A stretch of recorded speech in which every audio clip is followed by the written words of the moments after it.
So the first thing we're going to talk about is make the language relevant. So 4.6 times. We know that when a customer starts engaging in our loyalty programs, they're 4.6 times more likely to grow their loyalty with us. Fact proven, statistically true, 4.6 times more likely. And when you're talking about migration and retention, and they can just in their mind, they know the number's 4.6. That's the migration likelihood when a customer decides to engage in a loyalty program with us. Here's another fact. So $6 billion. That's a big number, 6 billion, right? So as a company, and I'm sure you would find this to be true within yours, whether you're a brand or another retailer, that when we talk about our loyal customers, we say to ourselves, well, they're already shopping our stores, right? We already have them. They're already loyal. Well, 6 billion is the amount of dollars that they're spending somewhere else. So we've got, what, 50 range, we'll give you a range, 40 to 60% share of wallet. Among those that are already loyal to us, shopping 3 times a week, 6 billion kind of sticks, right, in the back of somebody's mind when you can use that number.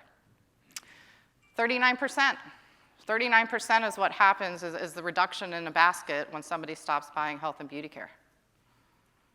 Because we have a tendency, and it's again causation correlation, right? But when they stop buying a health and beauty category and you follow that customer throughout time, you see that then their basket starts dropping off in other categories. Again, we can't look at it as a category and product world anymore. This is a customer world, and we can follow their behavior and understand what happens when we pull this lever when a customer stops buying. $3,800 versus $78. Which one would you like? I like $3,800 bucks more than $78, but this is the difference between the average gross profit of one customer versus another. We can actually calculate AGP at the customer level. So when you're talking about how are we going to grow our business, and we have the age-old, we're going to drive our business through foot traffic, and we're going to get it by stealing someone else's loyal shopper, which is called our occasionals, right?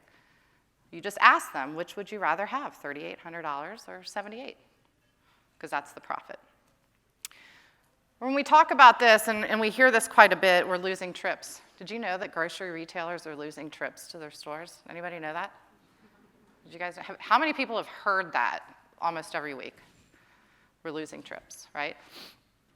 When I say we're losing 2 trips with a loyal customer in a year is worth $227 million, that actually hits home a little differently, right? So what I'm trying to give you here is examples of seeds, right, that are founded in data and analytics that kind of, when you water it a little bit, the language starts changing, and then the sense of urgency occurs, and then we're asking you, how are we going to get that $227 million back? What role does your brand play in getting that $227 million back in our stores? 2, 19, and 5. Virginia actually gave me this fact. Is Virginia out there? I think she is. The lights are really bright. So that's how many categories a customer engages once they've started shopping with us in 5 years. Right? So we talk about longevity. So we talk a lot about loyal customers, but now we need to talk about their lifetime value, right? And the longevity of a customer and how long we keep them in our stores and what does that actually mean in terms of the breadth and coverage of how they engage with us. So number 1, make the language relevant.